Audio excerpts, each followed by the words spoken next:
યા દેવી સર્વભૂતેષુ શક્તિરૂપેણ સંસ્થિતા નમસ્તસ્યૈ નમસ્તસ્યૈ નમસ્તસ્યૈ નમો નમઃ।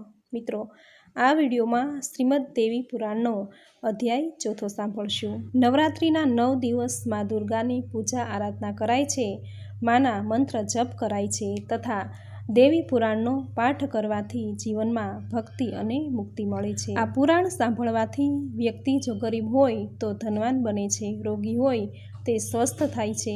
પુત્રહીન સ્ત્રી જો દેવી પુરાણનો પાઠ કરે તો તેને સંતાન પ્રાપ્તિનું વરદાન મળે છે। આ પુણ્ય કથા શ્રદ્ધાળુ શ્રોતાઓને રીતિ સિદ્ધિ આપે છે। એક દિવસ, અડધો દિવસ, 5 દિવસ કે ઘડીકવાર પણ જો ભગવતીની આ દિવ્ય કથા જે સાંભળે છે તે સાંભળનારની દુર્ગતિ અટકે છે। મનુષ્યને બધા જ યજ્ઞો, તીર્થ અને દાનનું ફળ દેવી ભાગવત પુરાણનો પાઠ એક જ વાર સાંભળવા માત્રથી જ તેને મળે છે।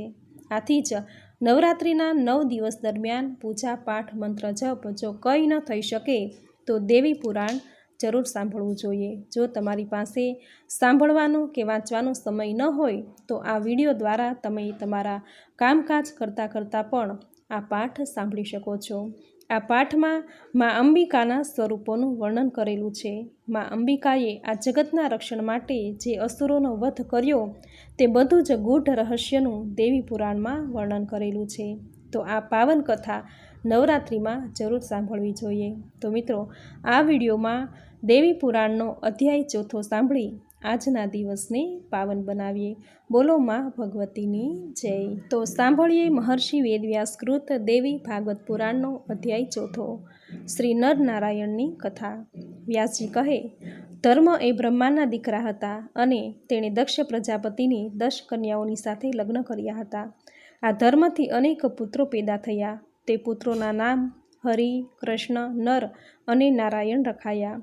હરિ અને કૃષ્ણએ યોગાભ્યાસ કર્યો તો નર અને નારાયણ હિમાલય પર્વત પર જઈને તપ જપ શરૂ કર્યા। અહીંના બદ્રિકાશ્રમ નામના વિખ્યાત સ્થળે રહ્યા। આ સ્થળે તેઓએ 1000 વર્ષ સુધી ઉત્તમ તપ કર્યું। એક તરફ તેણે તપ કર્યું તો બીજી તરફ ઇન્દ્રના મનમાં અદેખાઈ જાગી। તેણે નર અને નારાયણના તપમાં અડચણ ઊભી કરવા તેની પાસે પહોંચી ગયા અને કહેવા લાગ્યા, હે ઋષિઓ, તમારે વળી જોઈએ છે શું? તે આમ તપ કરવા બેઠા છો? હું તમને સૌથી ઉત્તમ વરદાન આપવા તૈયાર છું। ઇન્દ્રે આવી વાત વારંવાર નર નારાયણને કહી, પણ તેઓ તો જવાબ આપ્યા વિના પોતાના તપમાં લીન રહ્યા। તેણે ઇન્દ્રના પ્રશ્નનો સહેજ પણ જવાબ ન આપ્યો। ઇન્દ્રે એ પછી બીજો પાસો ફેંક્યો અને પોતાની મોહિની વડે અનેક જંગલી પ્રાણીઓનું સર્જન કરીને નર નારાયણને ડરાવવાનો પ્રયાસ કર્યો, પરંતુ ઇન્દ્રનો આ પાસો પણ નિષ્ફળ ગયો। હવે વધુ એક પાસો ફેંકતા ઇન્દ્રે કામદેવને બોલાવ્યા, સાથે સાથે વસંત ઋતુને બોલાવી। ઇન્દ્રના સૂચનથી વસંત આવી અને સાથે તમામ વૃક્ષો પર ફૂલ મહેકી ઉઠ્યા, ખીલી ઉઠ્યા। કોયલે વળી પોતાના મધુર ટહુકા ચાલુ કર્યા। ફૂલોની મસ્ત સુવાસ લઈને પવન બધે ઘુમરાઈ વળ્યો અને એનાથી ઋષિમુનિઓ ખળભળી ઉઠ્યા। એ પછી રંભા અને તિલોત્તમા જેવી અપ્સરાઓએ પોતાના કદમ આગળ માંડ્યા અને ઋષિમુનિઓના આશ્રમમાં પહોંચી ગઈ। ચારેય કોર પંખીઓની કલરવ, ભમરાઓનું ગુંજન, ઝરણાનું ખળ શરૂ થયું। અચાનક જે નર નારાયણ સમાધિમાં બેઠા હતા તેનો ભંગ થયો। તેની આંખો ખુલી તો નજર સામે જાણે એક બીજી જ દુનિયા ખડી થઈ ગઈ અને આથી જ નર અને નારાયણ બંને નવાઈમાં પડી ગયા। તે વખતે નારાયણે મનમાં એક જાતના અભિમાન સાથે વિચાર્યું કે આ બધાને અમારા તપમાં ભંગ થાય એ માટે મોકલ્યા છે।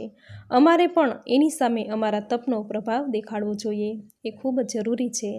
આમ વિચારતા વિચારતા નારાયણે પોતાનો હાથ પોતાના સાથળ પર ફેરવ્યો, પછી પછાડ્યો અને ત્યાં તો એક ચમત્કાર થયો।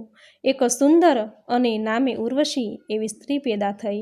એ સાથે અન્ય અનેક અપ્સરાઓ પણ કામદેવ સાથે આવી હતી, એટલી જ બીજી તેણે પેદા કરી। એ પછી સ્વર્ગવાળી અપ્સરાઓએ નર નારાયણની સામે જોતા કહ્યું કે અમે બધી મૂર્ખ બેવકૂફ સ્ત્રીઓએ આપની તપસ્યા અને ધૈર્યને જોઈ લીધું। અમોને નવાઈ લાગી છે કે આપ ભગવાન શ્રી હરિના અંશ અવતાર છો અને તેથી જ અમે આપની ગુનેગાર છીએ। અમોએ આપના તપમાં ભંગ પાડવાનો પ્રયાસ કર્યો તો પણ તમોએ ગુસ્સે થયા વગર અમને કોઈ પણ જાતની સજા આપી નહીં। આપ સાચે જ વિવેકી અને મહાપુરુષ છો। ત્યારે ભગવાન નારાયણે કહ્યું, માંગો, તમને તમારી ઈચ્છા મુજબનું હું વરદાન આપવા માંગુ છું. તમે બધીઓ ઉર્વશી સાથે સ્વર્ગમાં પ્રસ્થાન કરો. આ બાળાને હું તમોને ભેટ આપું છું. ત્યાં તો અપ્સરાઓ બોલી ઉઠી, હે દેવ, જો આપ અમોને ઈચ્છાવર આપવા માંગતા હો તો આપ અમારા સ્વામી બનો. અમો આજ વરદાન માંગીએ છીએ. અમે આપની સાથે રહીને આપની ખૂબ જ સેવા કરીશું. નારાયણે સામે કહ્યું, હે સુંદરીઓ, સુંદર આંખોવાળી તમો, અમોએ 1000 વર્ષ સુધી તપ કર્યું છે. અમે એનો શા માટે નાશ થવા દઈએ? અમને કોઈ કામની કે કોઈ સુખની જરા જેટલીએ આશા અપેક્ષા નથી. ત્યારે વળી અપ્સરાઓએ વાતનું ખંડન કરતા સામે કહ્યું કે તમો અમને તમામ રીતે સ્પર્શ સુખ આપવા માટે વચનબદ્ધ થવાની મહેરબાની કરો હે દેવ. હવે સાંભળશું પ્રહલાદ અને નારાયણ વચ્ચેનું યુદ્ધ. વ્યાસજી આગળ કહે, અપ્સરાઓની વાત સાંભળી ધર્મપુત્ર નારાયણ હવે શું કરવું એ અંગેની માનસિક ગળમથલમાં મુકાઈ ગયા. વિચારે ચડ્યા કે અહંકારના લીધે આવી સ્થિતિનું નિર્માણ થયું છે. મહાત્માઓ પણ આ સંસારના વૃક્ષને અહંકારનું મૂળ માને છે. તેઓ જાણે માનસિક રીતે મૂંઝવણ અનુભવવા લાગ્યા. પહેલાં હું અપ્સરાઓના સમાજ જોડે વાતો સંવાદોમાં ગૂંથાયો અને પછી ધર્મનો દુરુપયોગ કરીને નવી અપ્સરાઓ રચી. હવે આ બધાનું કરવું શું? મારે ક્રોધપૂર્વક તમામ સ્ત્રીઓને તજી દેવી જોઈએ. નારાયણે એક આવો વિચાર કર્યો અને એને એમ થયું પણ ખરું કે ક્રોધ એ તો માણસનો મોટામાં મોટો દુશ્મન છે. આ વિશ્વમાં કામ અને લોભથી પણ જો માનવીનો મોટામાં મોટો દુશ્મન હોય તો એ ક્રોધ છે. એ ભયંકર બળવાન શત્રુ છે. તે પોતાના જ શરીરને ધીમે ધીમે બાળે છે. માટે ક્રોધનો ત્યાગ કરો. નર કહે છે, નારાયણ, એક સમયે આપણામાં ક્રોધ અને અહંકાર જાગ્યા હતા અને એના કારણે જ દૈત્યોના રાજા પ્રહલાદ સાથે આપણું યુદ્ધ થયું હતું. દેવો 1000 વર્ષ સુધી લડ્યા. આપણને દુઃખ આવ્યું અને ભોગવવું પડ્યું. માટે મહેરબાની કરીને તમે ક્રોધનો ત્યાગ કરો. જન્મેજયે પૂછ્યું, નર નારાયણ સનાતન પરમ પુરુષ છે, તેને કશાની સ્પૃહા ન હતી, તો પછી એની અને પ્રહલાદ વચ્ચે ભયંકર યુદ્ધ કેમ થયું? વ્યાસજી કહે, હે રાજન, જ્યારે અતિ ભયાનક ભયંકર એવા હિરણ્યકશિપુનું અવસાન થતાં તેનો પુત્ર પ્રહલાદ ગાદી પર આવ્યો. આ દાનવરાજ પ્રહલાદ સાચા અર્થમાં બ્રાહ્મણો અને દેવતાઓના ઉપાસક હતા. એમની આ વાત છે. એકવાર મહાન તપસ્વી એવા ભૃગુપુત્ર ચ્યવનજી સ્નાન કરવા માટે નર્મદા નદીમાં ઉતરવા માંડ્યા. ત્યારે એક ભયાનક એવા વિષધર નાગે તેને પકડ્યા અને એને લઈને પાતાળમાં લઈ ગયો. આમ તો સાપનું ઝેર ચ્યવનજી પર પડ્યું, પરંતુ તેણે મનમાં ને મનમાં ભગવાન વિષ્ણુનું સ્મરણ કર્યું અને ત્યાં જ નાગનું ઝેર ઉતરી ગયું. સામે છેડે નાગ પણ ગભરાઈ જઈ અને મુનિને મુક્ત કરી દીધા. નાગ પણ મનમાં ને મનમાં ગભરાઈ ગયો. વિચારવા લાગ્યો, આ મુનિ તો એક મોટા તપસ્વી છે. ગુસ્સામાં આવી જઈને મને ક્યાંક શાપ ન આપી દે. એ પછી ચ્યવન મુનિ નાગ અને દેવતાના નગરમાં પ્રવેશીને ફરવા લાગ્યા અને એણે એમાં ધર્મવત્સલ્ય દૈત્યરાજ પ્રહલાદજીને જોયા. તેણે મુનિની પૂજા કરી અને પૂછ્યું, હે ભગવાન, આપ આકાશમાંથી પાતાળ નગરમાં કેવી રીતે આવ્યા? ચ્યવન મુનિએ દૈત્યરાજ પ્રહલાદના પ્રશ્નનો જવાબ આપતા કહ્યું કે રાજન, હું નાહવા માટે નર્મદાના પવિત્ર તીર્થમાં જળમાં ગયો હતો. ત્યારે નાગે મને પકડી લીધો અને એ મને અહીં સુધી ખેંચીને લાવ્યો. આમ આવી રીતે જ મને આપના દર્શન કરવાનો લહાવો મળ્યો. ચ્યવન મુનિની આવી વાત સાંભળતા જ પ્રહલાદ ખુશ થયા. તેણે ચ્યવન મુનિને અનેક જાતના તીર્થો વિશે સવાલ પૂછ્યો. ચ્યવન મુનિ રાજી રાજી થઈ ગયા. કહેવા લાગ્યા, જ્યારે ચ્યવન મુનિએ અતિ અગત્યની વાત પ્રહલાદને જણાવી. રાજન, જેમના મન, વચન અને શરીર પવિત્ર છે તેને દર ડગલે ડગલે પવિત્ર તીર્થ છે. જેના આચાર વિચાર પવિત્ર છે એના માટે સઘળું પવિત્ર છે અને એના આગમન માત્રથી જ બધું પવિત્ર બની જાય છે. તીર્થોમાં નૈમિષારણ્ય સર્વોત્તમ છે. ચક્રતીર્થ અને પુષ્કર પણ પવિત્ર તીર્થો છે. આ સિવાય પણ ઘણા તીર્થો પૃથ્વી પર આવેલા છે. તે બધાનો રાજન તને ક્યાં ઉલ્લેખ કરું, પણ તેમાંના થોડાક નામો મેં તને જણાવ્યા. ચ્યવન મુનિની વાત સાંભળ્યા બાદ પ્રહલાદે નૈમિષારણ્ય જવાની તૈયારી કરી અને થોડા દિવસ બાદ એ પોતાના દૈત્યો સાથે ત્યાં પહોંચીને સ્નાન કરી રાજી થયો. એ પછી એણે અન્ય તીર્થોમાં ફરીને માહિતી મેળવી આનંદ લીધો. આ બધા તીર્થોના સ્થળ પર પરિભ્રમણ કરતાં કરતાં તેણે ધર્મનંદન નરનારાયણને જોયા. પ્રહલાદે વંદન કરીને જોયું તો તે મુનિઓએ કાળા મૃગનું ચામડું ઓઢ્યું હતું અને એના પર વળી મોટી જટા હતી. પાસે મોટા ધનુષ્ય હતા. આ બંને ધનુષ્ય શ્યાંગ અને આજગવના નામે ઓળખાતા હતા. તે ઋષિઓને જોઈને પ્રહલાદની આંખોમાં ક્રોધ ઉતરી આવ્યો અને પછી તે ઋષિઓને સંભળાય એવી રીતે કહેવા માંડ્યો, તમે લોકો અહીં બેસીને શા માટે ઢોંગ કરતા હશો? તમારા આવા કૃત્યોથી ધર્મનો અંત આવે છે. બ્રાહ્મણોને તપ કરવું જોઈએ, પણ સાથે પાસે ધનુષ્ય રાખવાની કોઈ જરૂરત ખરી? પ્રહલાદના આવા કઠોર અને ઉશ્કેરીજનક વિધાન સાંભળતા જ નારાયણે એનો જવાબ આપ્યો કે દૈત્યરાજ, આપ અમારા માટે તથા અમારા તપ માટે શું કામ ચિંતા કરો છો? અમે અમારી રીતે સમર્થ છીએ અને વળી આખું જગત જાણે છે કે અમે યુદ્ધ અને તપમાં શ્રેષ્ઠ છીએ. એમાં અમારું સામર્થ્ય છે. આ પ્રકારની વાત સાંભળતા પ્રહલાદે સામે ખંડન કરતાં કહ્યું, હે તપસ્વીઓ, તમારે આટલું અભિમાન કરવું યોગ્ય નથી. મારું રાજ્ય હોય ત્યાં આવા પવિત્ર તીર્થોમાં આવું અધર્મનું આચરણ ચલાવી ન લઉં. વળી તમે કહો છો કે તમારી પાસે વળી એવી કઈ શક્તિ છે, કઈ તાકાત છે? જો એમ વિચારણામાં રાજતા હોય તો આવી જાઓ મારી સામે યુદ્ધ માટે, મને હરાવો. દૈત્યરાજ પ્રહલાદની આવા પ્રકારની વાતો સાંભળતા જ નારાયણ એકદમ રાતાપીળા થઈ ગયા અને તરત જ ઉશ્કેરાઈ જઈને પ્રહલાદ પર તીક્ષ્ણ બાણોનો વરસાદ શરૂ કર્યો. સામે છેડે પ્રહલાદ પણ પાછો પડે એવો ન હતો. તેણે સામેથી આવતા બાણો વચ્ચેથી જ કાપવા માંડ્યા. આ પ્રકારની લડાઈનો પ્રારંભ થતાં સ્વર્ગમાંથી ઇન્દ્ર સહિતના અનેક દેવો વિમાનમાં બેસીને નીચે ચાલુ થયેલી લડાઈ જોવા લાગ્યા. બંને પક્ષોથી સામસામે બાણ વર્ષા થતી હોવાને લીધે નીચેનું આખું આકાશ વિવિધ બાણોથી ભરાઈ ગયું હતું. કોઈ બાણ નાના હતા, કોઈ મોટા હતા. એક તરફ પ્રહલાદ બાણ છોડે તો નારાયણ કાપતા, તો વળી નારાયણ પોતાનું બાણ છોડે તો પ્રહલાદ વચ્ચેથી કાપતા. આ ભયાનક યુદ્ધને આજકાલ કરતાં 1 વર્ષ પૂરું થયું. એનો કોઈ અંત ન હતો, ન કોઈની હાર કે ન કોઈની જીત. ત્યારે ભગવાન વિષ્ણુનું આગમન થયું.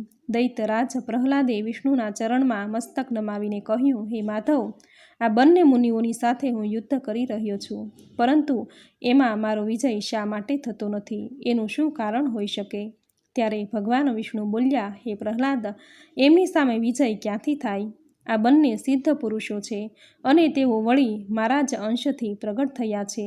તેથી તમે કદી તેને જીતી શકવાના નથી. તેથી તમે અબઘડી પાતાળમાં જાઓ અને ત્યાં જઈને મારી ભક્તિ કરો. ત્યાર પછી ભગવાન વિષ્ણુની આજ્ઞા થતાં દૈત્યરાજ અસુર પાતાળમાં ચાલ્યા ગયા અને નરનારાયણે ફરીવાર તેની તપસ્યાનો આરંભ કર્યો. હવે સાંભળશું દેવો અને દાનવો વચ્ચે યુદ્ધ. જન્મેજયે કહ્યું, વ્યાસજી, તપને પોતાનું પરમ કર્તવ્ય માન. નર નારાયણ ભગવાન વિષ્ણુના અંશ અવતાર હતા. તો નર નારાયણ અને પ્રહલાદની વચ્ચે સંઘર્ષ શા માટે થયો? વ્યાસજી કહે, રાજન, દરેક યુગમાં પ્રભુ એના નિયમ અનુસાર અવતાર ધારણ કરતા હોય છે. એકવાર ભૃગુ મુનિને વળી નારદને ભગવાનને શાપ આપવાની ઈચ્છા થઈ આવી અને સામે છેડે એની ઈચ્છા પૂર્ણ કરવા પ્રભુએ અવતાર ધારણ કરવાનું તેને વચન આપ્યું. ભૃગુ ઋષિએ શાપ આપ્યો.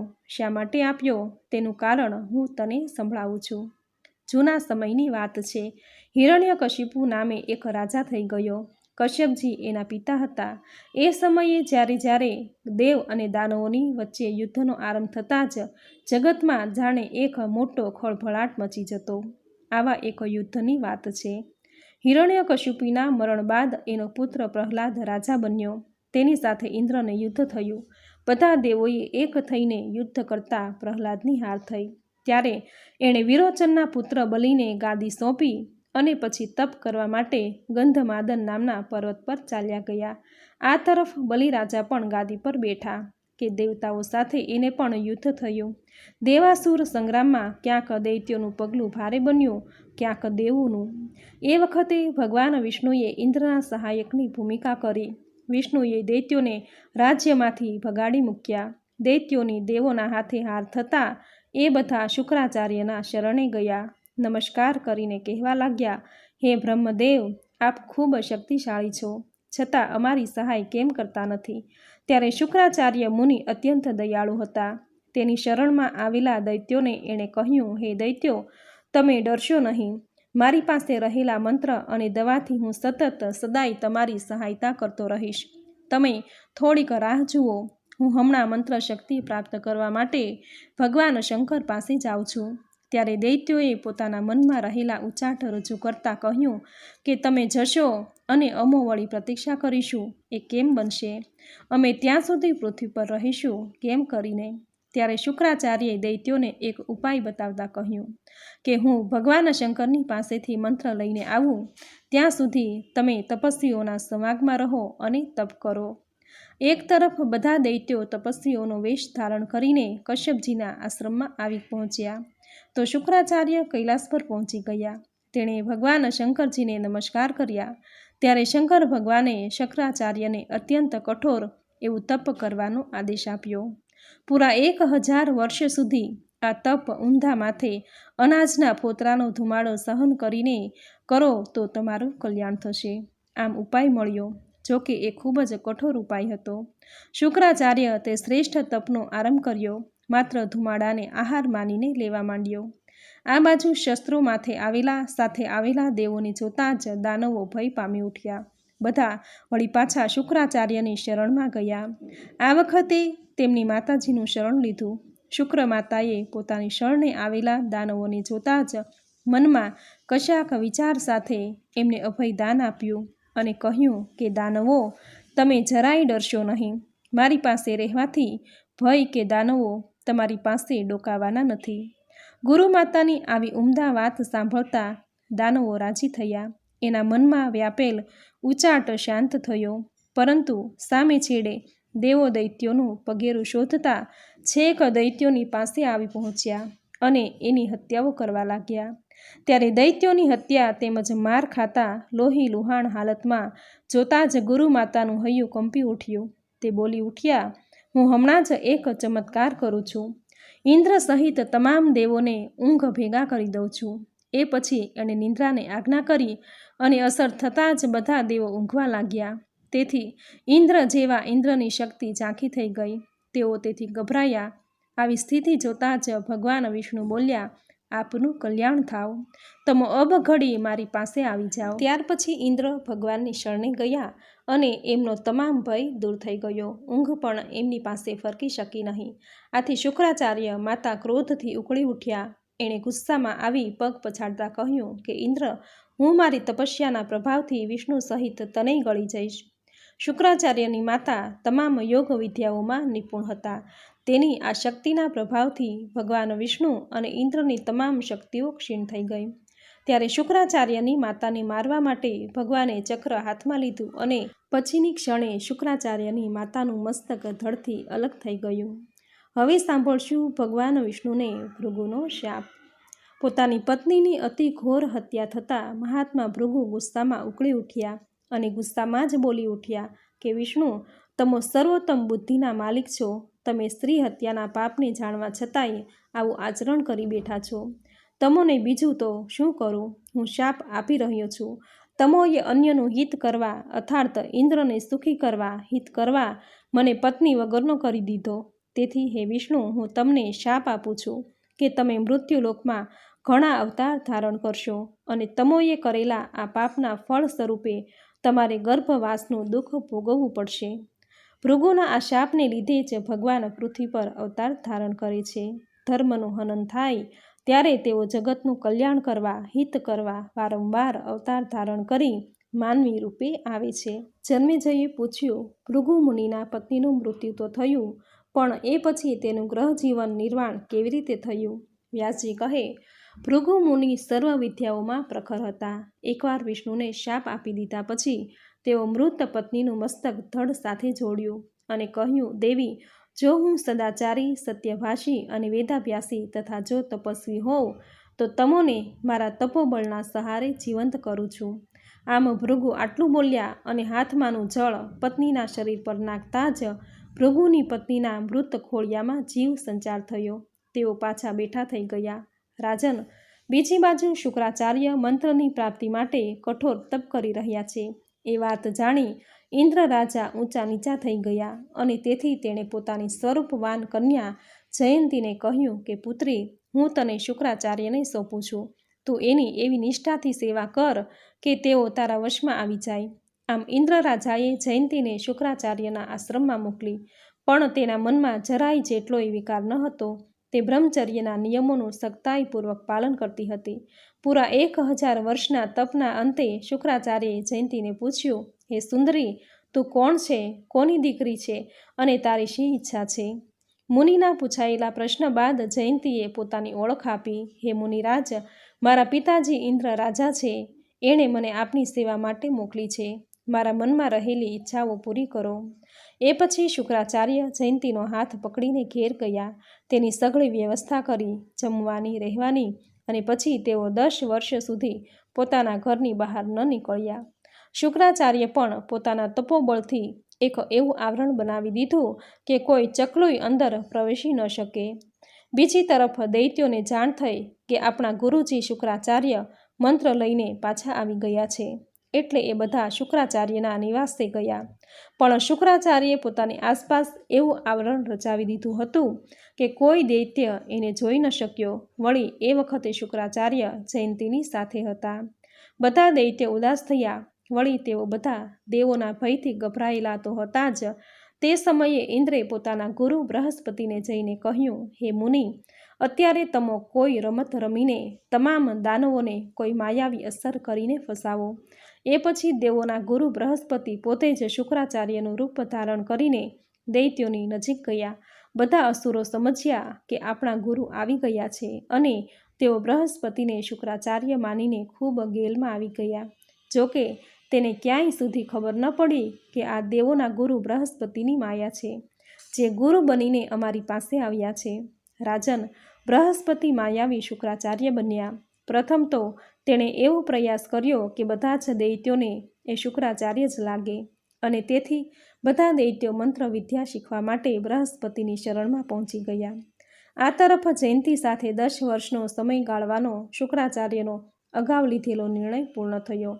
એટલે શુક્રાચાર્ય જયંતીની રજા લઈને આશ્રમમાં આવેલા પોતાના દૈત્યોને મળવા માટે ગયા. પણ ત્યાં તેણે જોયું કે બધા દૈત્યો તો બૃહસ્પતિની આજુબાજુ વીંટળાઈને બેઠા છે, અને બૃહસ્પતિએ પોતાની માયાના બળથી શુક્રાચાર્યનું રૂપ ધારણ કરી લીધું. અસલ શુક્રાચાર્યને બૃહસ્પતિની કપટ લીલાની જાણ થઈ. વળી તેઓ કપટતાથી જ યજ્ઞોની નિંદા કરી રહ્યા છે. વ્યાસજી આગળ કહે છે કે શુક્રાચાર્યે ખડખડાટ હાસ્ય કરતા પેલા નકલી શુક્રાચાર્યને સંભળાય એવી રીતે કહ્યું, હે દૈત્યો, મારો વેશ ધારણ કરનારા આ બૃહસ્પતિની વાતોમાં આવી ગયા. આમ એના ચક્કરમાં આવી જવાની શી જરૂર પડી? સાચો શુક્રાચાર્ય તો હું છું. આ તો બની બેઠેલા શુક્રાચાર્ય વાસ્તવમાં બૃહસ્પતિ છે. ત્યારે હાજર દૈત્યોએ ઘડીકમાં આ તરફ અને ઘડીકમાં પેલી તરફ જોયું.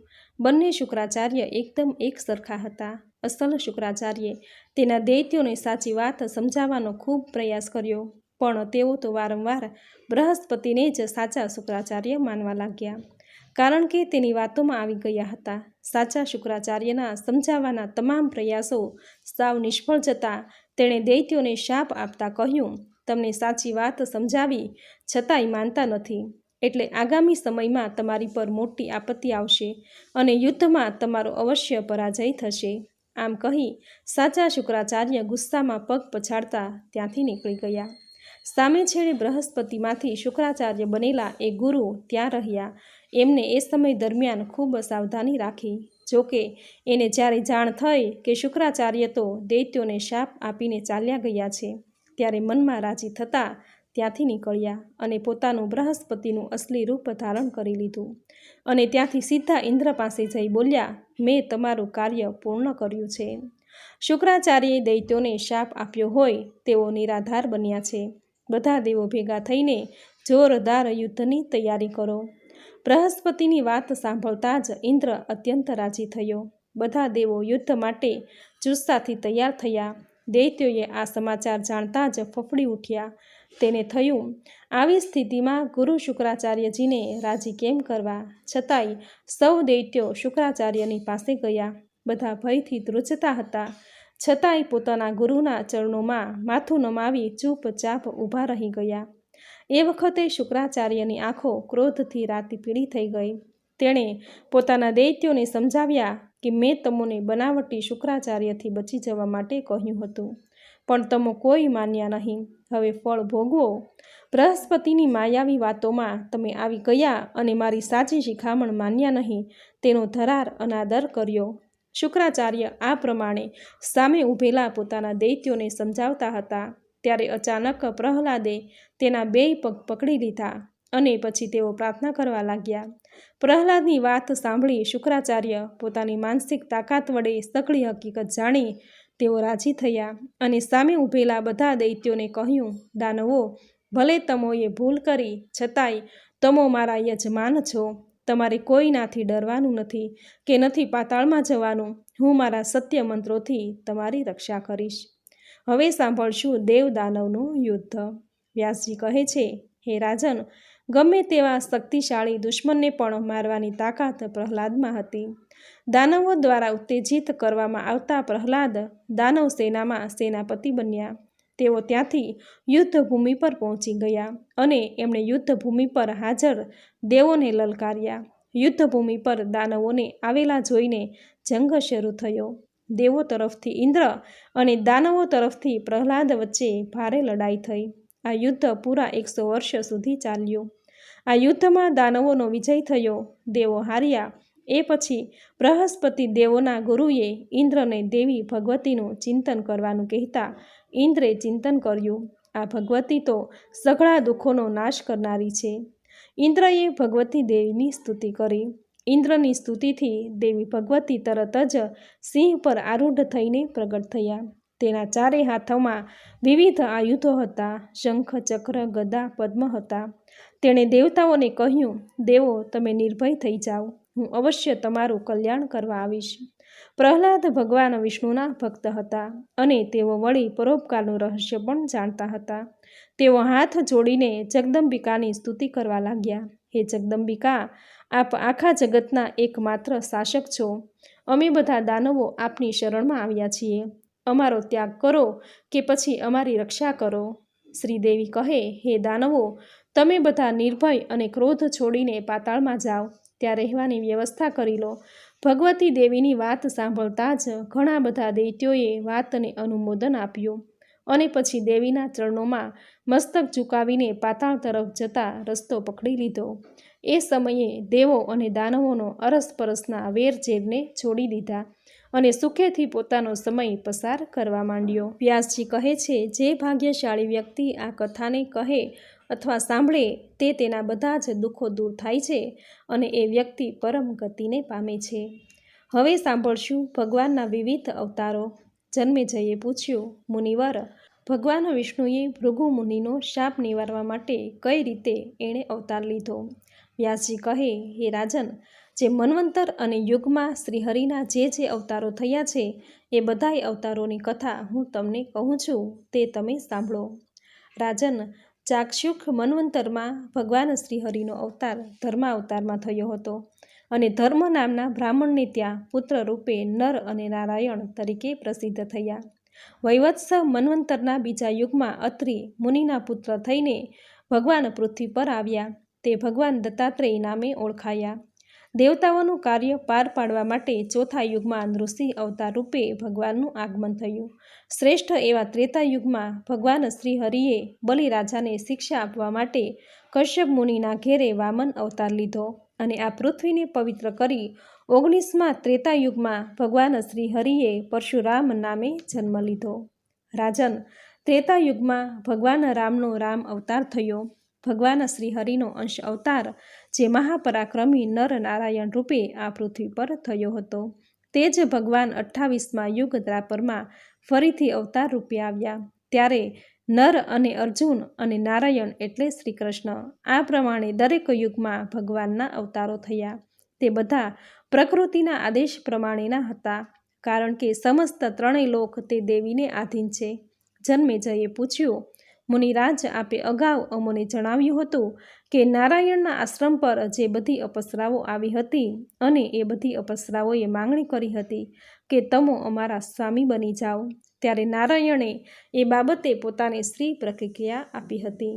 વ્યાસજી કહે છે, કે અપ્સરાઓની આવી માંગણી બાદ નારાયણ મુનિ ગુસ્સે ભરાઈને તેને શાપ આપવાની તૈયારીમાં જ હતા, ત્યારે નરે એમને રોક્યા. તેથી નારાયણનો ગુસ્સો ઓછો થઈ ગયો. કહોને કે શાપ આપતા અટકી ગયા. તેણે પોતાને પતિ તરીકે સ્વીકારવા તૈયાર થયેલી અપ્સરાઓને કહ્યું કે અમે બંને ભાઈઓએ આજીવન લગ્ન નહીં કરવાનું વ્રત લીધું છે, તેથી તમે બધી એક સાથે સ્વર્ગમાં જાઓ. હું તમને એક વચન આપું છું કે આ જન્મમાં નહીં, આવતા જન્મે તમારો પતિ બનીશ. હું આજથી 28મા યુગના ત્રાપર યુગમાં પૃથ્વી પર અવતાર ધારણ કરીશ, ત્યારે તમે બધી એક સાથે મારી પત્નીઓ બનશો. આ પછી બધી અપ્સરાઓ હૈયે એક જાતની ટાઢક વળી અને સ્વર્ગમાં ગઈ. ઇન્દ્રને બધી વાત કરી. ઇન્દ્રે નારાયણ મુનિની ધીરજ અને તપોબળના વખાણ કર્યા. એ પછી દેવરાજ ઇન્દ્ર પોતાના કાર્યમાં જોતરાઈ ગયા.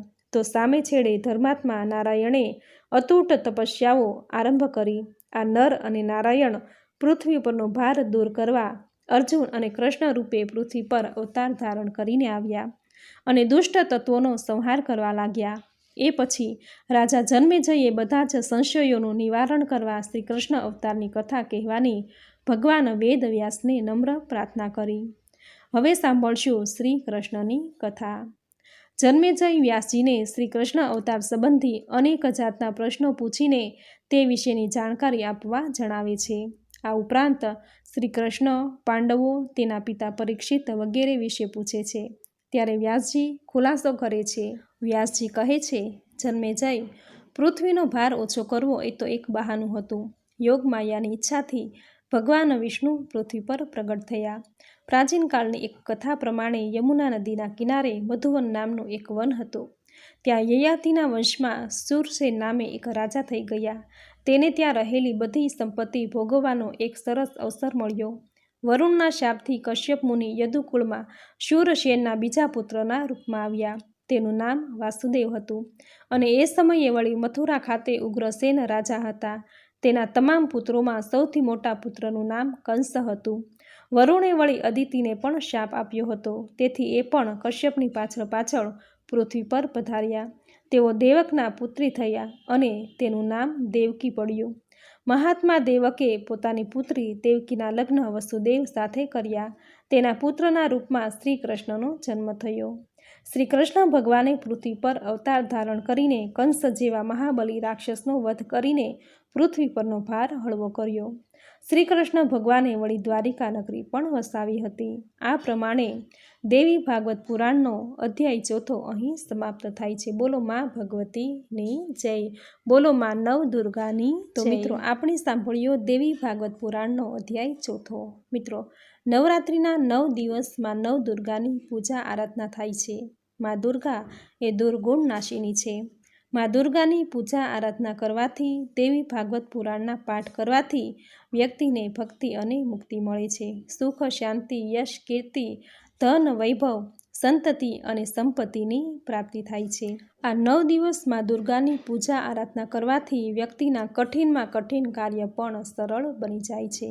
મા ભગવતીને પ્રસન્ન કરવા માટે જે ભક્તો આ 9 દિવસ દેવી પુરાણના પાઠ કરે છે કે સાંભળે છે કે વાંચે છે, તેના જીવનમાં સુખ, શાંતિ, સમૃદ્ધિની પ્રાપ્તિ થાય છે. માની અપાર કૃપા પ્રાપ્ત થાય છે. જો તમારી પાસે પાઠ કરવાનો, સાંભળવાનો સમય ન હોય તો આ વિડીયો દ્વારા તમે સાંભળી શકો છો. તો મિત્રો, આ વિડીયોમાં શ્રી દેવી પુરાણનો અધ્યાય 4 તમે પૂરી શ્રદ્ધાથી સાંભળ્યો. જે સાંભળવાનું પુણ્ય ફળ તમને જરૂર પ્રાપ્ત થશે. તો માની કૃપાને પ્રાપ્ત કરવા વિડીયોને લાઇક કરી કોમેન્ટમાં જય મા ભગવતી, જય મા નવદુર્ગા તથા તમારા કુળદેવીનું નામ જરૂર લખજો. ચેનલ પર નવા છો તો ચેનલ સબસ્ક્રાઈબ કરી બાજુમાં બેલ આઇકોન પ્રેસ કરી દેજો, જેથી આપણા આવતા દરેક નવા વિડીયોની નોટિફિકેશન તમને મળતી રહે. તો ફરી મળીશું આવી જ નવી ધાર્મિક માહિતી, નવી ધાર્મિક કથા સાથે. ત્યાં સુધી આપ સૌને મારા જય માતાજી.